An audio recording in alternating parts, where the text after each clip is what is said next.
বন্ধুরা, আজকে ক্লাসে সকলকে আমরা ওয়েলকাম জানাচ্ছি। আজকে আমরা ম্যাথমেটিক্স পড়ব ক্লাস 8-এর চ্যাপ্টার 2 প্রফিটস,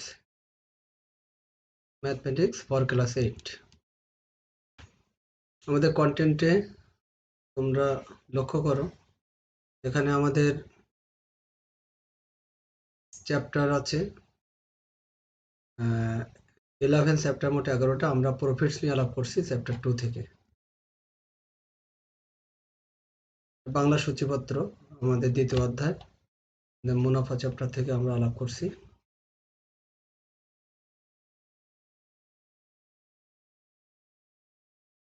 মুনাফা দ্বিতীয় অধ্যায় মুনাফা থেকে আমরা আলাপ করব। এখানে খেয়াল করো, আমরা 2.3 যে আছে তোমাদের বইয়ের, প্রবলেমস রিলেটেড টু প্রফিট, মুনাফা সংক্রান্ত যে সমস্যাগুলো আছে সেটা নিয়ে আমরা আলাপ করব, সেটা নিয়ে আমরা কথা বলবো। এখানে if any three of the four data, namely principals, rate of profit,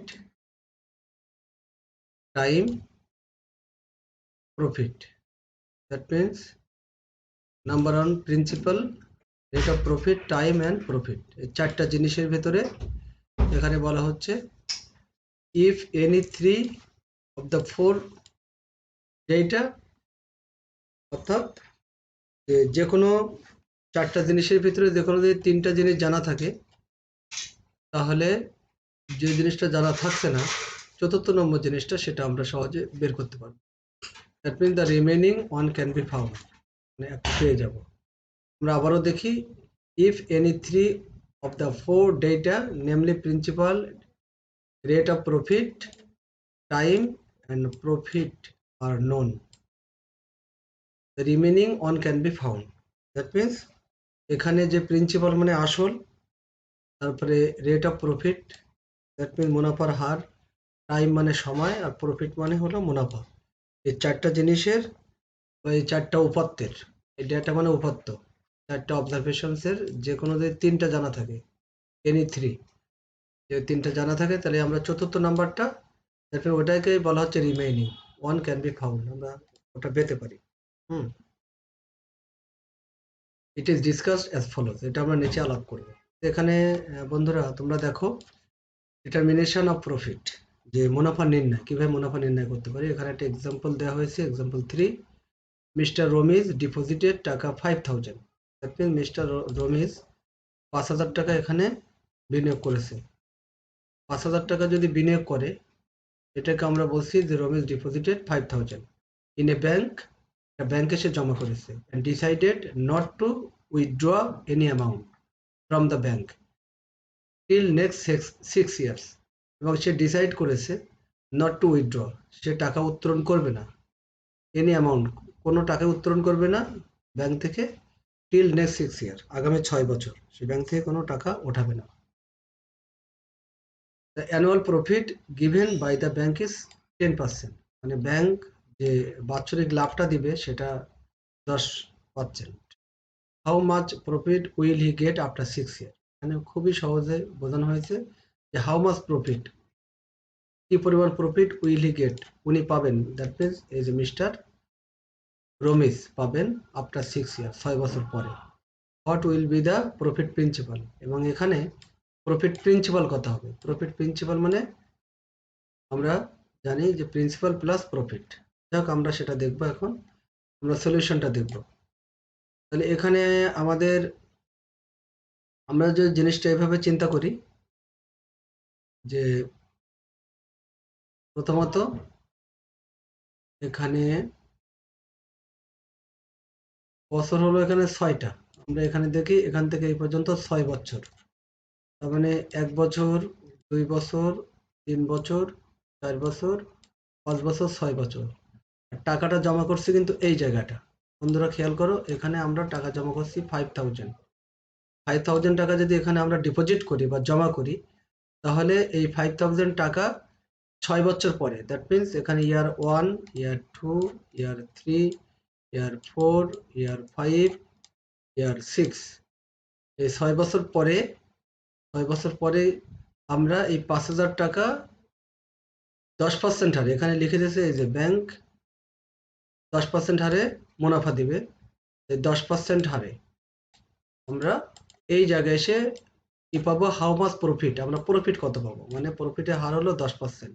10% হারে 6 বছর পরে আমাদের প্রফিট কত পাবো।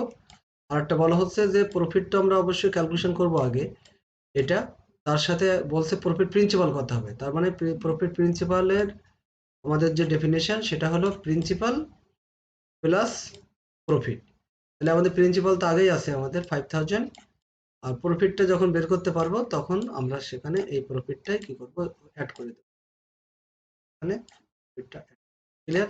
ওকে, এখন আমরা অঙ্কটা দুই ভাবে করতে পারবো। আমরা খুব সংক্ষিপ্তভাবে দেখি। এখানে যেটা বলা হয়েছে যে প্রফিট অফ টাকা 100, মানে 100 টাকায় প্রফিট দেবে 1 বছরে 10 টাকা। তাহলে 1 টাকায় 1 বছরের প্রফিট হবে 10/100 টাকা। এটা ভাগ করা হয় কেন, যে 100 টাকায় 1 বছরে যদি 10 টাকা হয় তাহলে 1 টাকায় 1 বছরে কম প্রফিট হবে, এই জন্য এটা 10-এর 100 দিয়ে ডিভাইড করা হয়েছে। ওকে, এখন 5,000 টাকায় 1 বছরের প্রফিট, তাহলে 5,000 টাকা অবশ্যই প্রফিটটা বেশি হবে, এই জন্য 5,000 মাল্টিপ্লাই করা হয়েছে, দ্যাট মিনস উপরে বসানো হয়েছে। আর বলা হচ্ছে 5,000 টাকা এখন 6 ইয়ার্সের কত হবে, তাহলে আরো 6, তাহলে 6 ইয়ার এখানে মাল্টিপ্লাই করা হয়েছে। 10 ইন্টু 5,000 ইন্টু 6 ডিভাইডেড বাই 100। তাহলে এখানে এটা আমরা ক্যালকুলেশন করব। এই 2 শূন্য এখানে আমরা কেটে দিলাম, এখানে এই 2 শূন্য কেটে দিলাম, তাহলে এখান থেকে 50 থাকে, এই যে 50। আর এখানে 10, 50 আর 6 এই তিনটা যদি আমরা মাল্টিপ্লাই করি তাহলে এটা 3,000 হবে। দ্যাট মিনস 10 আর 50 এটা মাল্টিপ্লাই করলে হয় 500, এর সাথে আমরা যদি 6 গুণ করি তাহলে এটা হবে 3,000। ওকে ওকে, তাহলে আমরা এই প্রফিট পেয়ে গেলাম। তাহলে আমাদের প্রথম এটা ছিল যে how much profit. How much প্রফিটে আমরা খেয়াল করো বন্ধুরা, হাউ মাস প্রফিটে কিন্তু আমরা ওইটাই পেয়ে গেছি যে এই আর কি, যে আমরা প্রফিটটা এখানে কত পেলাম দেখো, এই যে how much profit will be get after 6 years. তাহলে আফটার 6 ইয়ার্স মানে 6 বছর পরে আমাদের প্রফিটটা হবে 3,000 টাকা, এইটা 3,000।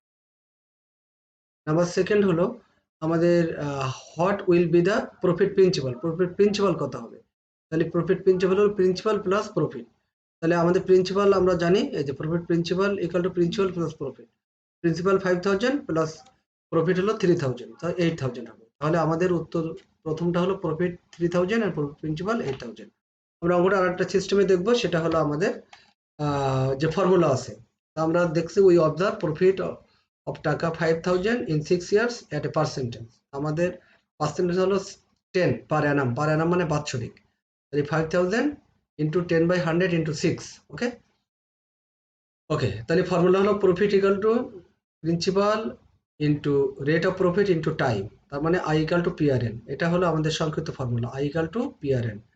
আমরা এটাকে আমরা আরো একটু ব্যাখ্যা করি এভাবে, আই ইকুয়াল টু পিআরএন। তাহলে এখানে প্রফিট প্রিন্সিপাল হচ্ছে প্রিন্সিপাল প্লাস প্রফিট।